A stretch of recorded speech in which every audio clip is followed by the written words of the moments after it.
Well, it has been 20 episodes so far. I think it's time for some improvements.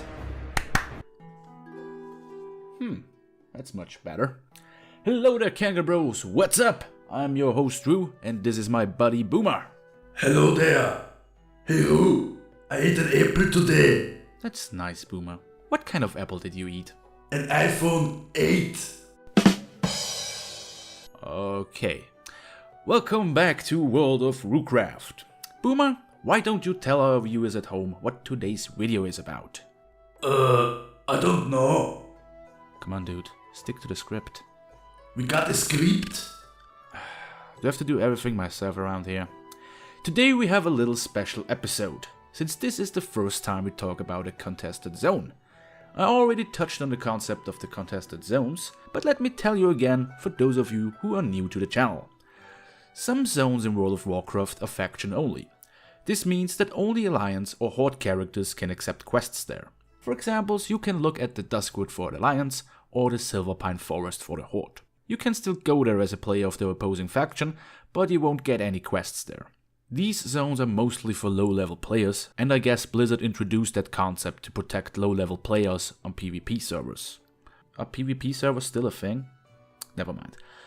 Yet on the other hand, you got contested zones. These areas have quests for both factions. You usually end up doing the same stuff, just with another motivation or background to it. These zones mostly start out at a Horde or Alliance post before you move on to a neutral town or outpost. There you will meet neutral NPC who have the same quests for both factions. For example, Alliance player A has to kill a bunch of trolls to gather icons, while Horde player B has to kill the same trolls for weapons. You see, they basically do the same, but with another motivation. They later go to a neutral town where they meet an NPC who has the same quests for both factions. For example, a mage who wants them to gather herbs. I think that wasn't too difficult to understand, was it, Boomer?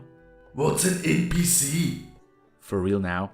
Let's just move on. For the sake of structure, I will first tell you the usual lore and backstory to a certain area before we move on to the actual gameplay. I will split these segments into two parts.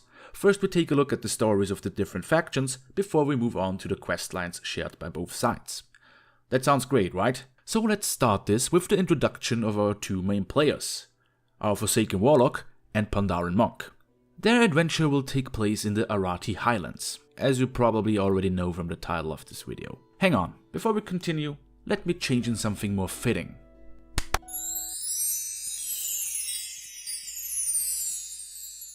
Awesome! Can I get a new costume too? Yeah, why not?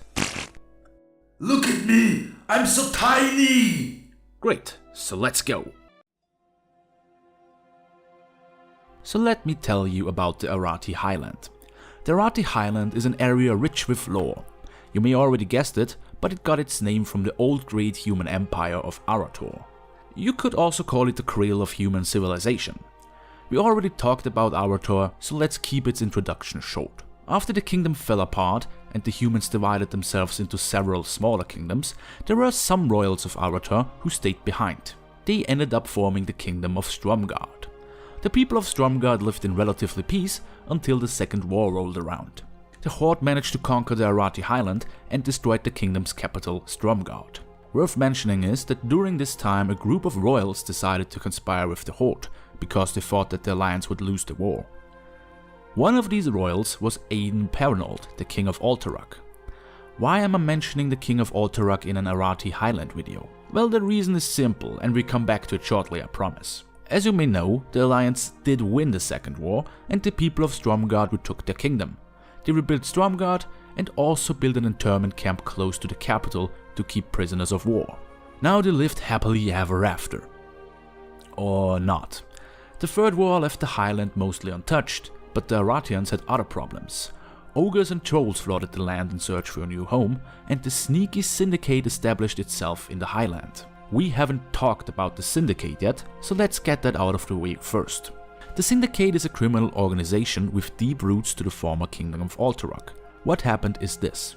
After the Second War was over, it came to light that Aiden Pernold and other nobles conspired with the Horde. For their crimes of treason, they got exiled out of their kingdoms. Now pushed into the Arathi Highland, Aiden took drastic measures to regain his lands and titles. Together with other exiles, he formed the Syndicate and became its leader. The Syndicate used the distraction of the Third War to rob and terrorize the Arathi Highlands and even managed to drive the Arathians out of Stromgarde. But that's not the only thing that happened. The Horde managed to liberate the aforementioned internment camp and made it a base of operation. They went on to call it Hammerfall, in honor of the Horde hero Orgrim Doomhammer. Hey, just like Orgrimmar. That's right, Boomer. Thrall did name the Horde capital after him. I'm not quite sure, but I think I forgot to mention that in my orc review.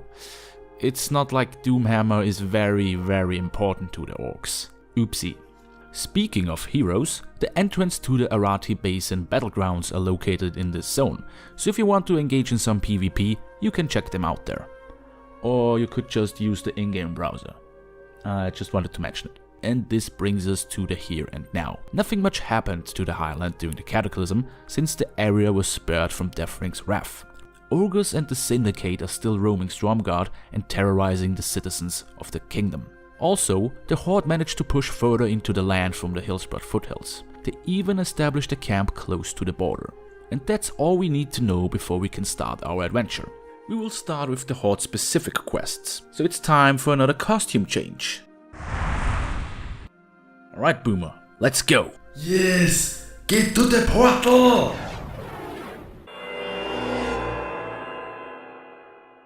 As a Horde player, we start our adventure at Garen's Fall. Our first assignment is pretty easy. We have to head to the Norfold Manor to kill some Syndicate members to weaken their hold on the land. Since we're already close by, we also head to the Debery's farmstead. Why? Our new friend Genevieve Callow wants us to kill the Debery family because they took over her farm after she got killed and turned into a zombie. If you ask me, that's excuse enough to cut off some heads. After this little warm-up, we figure out where Garen's Fall is called Garen's Fall. We meet the now undead former Prince of Stromgarde, Garen Trollbane. He tells us the story of Troll Kalar, a mystical sword wielded by his ancestor Igneous Trollbane. He wants the sword for his fight for Sylvanas and tasks us to retrieve it from Igneous' crypt. Well, if it's for my waifu, I have no other choice but to help him. I thought I'm your waifu. Dude, no. To break the magical barrier around the crypt, we have to travel to the ruins of Stromgarde and collect 3 sigils. And I really like what the Syndicate and Ogres did to the place. The decor is really nice. While we are at Stromgarde, we also take care of the traitor Martin Crowl, who sided with the Syndicate. We grab the sword after collecting all sigils, bring it to Garen and earn some bonus points with Sylvanas. Our next stop is Hammerfall to help our orc friends there. They have one major problem. Trolls from the nearby Widowbark village are attacking the post, and it's up to us to ask them politely to stop. And with asking politely, I mean of course killing them. That's pretty much all the exciting stuff you do as a Horde character, so let's switch over to our Pandaren buddy. This story starts at the Refugee Point, the new home of the Stromgarde citizens after they got driven out their capital by the Syndicate. Speaking of the Syndicate, that's exactly where we start off. Surprise, surprise, we head to the Norfold Manor again and kill some more of the filthy criminals. I told you, some of the quests will be the same. But it does get more interesting, don't worry. We are sent to Stromgarde again to go on a bounty hunt. Not only do we run into Masrin again, this time we kill her for just being evil, we also locate the Arathi Highlands leader of the Syndicate, Lord Falconcrest. After a little struggle, we make him and his bodyguard Otto a head shorter. And that's not all we can do in Stromgarde. We also have to kill some ogres to get a powerful magical artifact belonging to the Archmage Trelane. Now let me stop here for a second. You may ask yourself who Archmage Trelane is, and there isn't much I can tell you. The quest itself doesn't really tell you who he is either. I had to figure out that he's the former master of the Stormwind Mage Marlin. Marlin himself eventually sends you to the Arathi Highlands to gather these artifacts, but this particular quest doesn't make much sense to people who didn't start out in Stormwind. And there's something else that came to my attention during my time in Stromgarde on both the Alliance and Horde side. In this video it may seem that our visits in the capital are short and sweet, but that's not the case.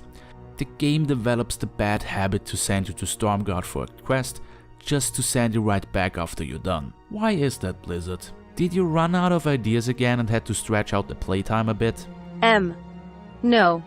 Hey look, we got a doggy mount now. Stop trying to distract us. Nobody falls for that. Hey who? What's your credit card number again? Boomer, no! Another small assignment has us going to the Witherbark Troll Village. There we have to kill more trolls to cut off their tusks and steal their herbs. Apparently that stuff is worth a lot. While we are there, we also check out the nearby Goshak farm. Here we meet the Alliance agents Kay and Kinalori. I'm sorry, I really don't know how to pronounce Kay's name, so just gonna call her Kay. We helped him to intercept the Forsaken Courier, and together with Kinalori, we infiltrate the farm to kill an undead apothecary. Turns out that the Forsaken want to use the blight on the entire highland, and thanks to the documents we found, we are able to stop them. The ladies send us back to the refugee point, while they stay back to catch their breath. Yeah, catching their breath. It can't be just me, but those two seem to be really close. Not that there's anything wrong with that. Admit it, you like it. No, I don't like stuff like that. Then why did I find this on your hard drive? Dude, that's not mine. That belongs to a friend. Let's move on. We have a review to do. Come on. And that sums up the Alliance storyline in Arathi. But there are 2 more quest lines that are shared by both factions. So let's take a look at them too. During our journey, we stumble upon a mysterious floating stone. Upon further examination, we hear a voice calling to us. This voice belongs to Mizrael, a princess of the earth. She explains that she got trapped under Arathi by some evil giants, and she asks us to free her. To do so, we first have to gather 4 magical items. So we travel the highland to gather the Cresting Water Key, the Electric Thundering Key, and the Fiery Burning Key. To complete this ensemble, we have to fight the giant Fuzzrock and take his Rod of Ordering. Did someone say rot? I'm warning you, Boomer. Buzzkill. Things take a turn as we open the first of Mizrael's bindings and another giant shows up. He warns us of the horror we are about to unleash and attacks us. It turns out that he was right. Mizrael is actually a dangerous earth elemental that got corrupted by the old gods. Now it makes sense that they kept her imprisoned. To make up for our mistake, we have to summon Mizrael to the real world before she regains her full strength. We manage to subdue her and cage her once again. And that makes us free for the last storyline. We travel to Faldi's Cove to offer our help to the Blackwater pirate Captain Shanks O'Brien. The pirates were looking for old elven gems at the coast of the highland and got attacked by Nagas. We take care of the fishmen, gather the gems for our new friends, and cap things off with an epic battle against the Naga. Out of these 2 storylines, I enjoyed the Mizrael quest the most, since I'm a sucker for everything that deals with the old gods, even though I had to run all around the zone again. We did it! We reviewed our first contested zone. That was more exciting than I thought. If you wonder where my personal thought segment of this video is, there is none. I pretty much talked about everything I wanted you to know, and I think I incorporated my personal thoughts in the review itself. Next time, we will take a look at the neighboring hinterlands. That's all from me for today. If you enjoyed this video, let us know by hitting the like button or leaving a comment. Then become a Kegaboo today by hitting the subscribe button. Do it! Do it now!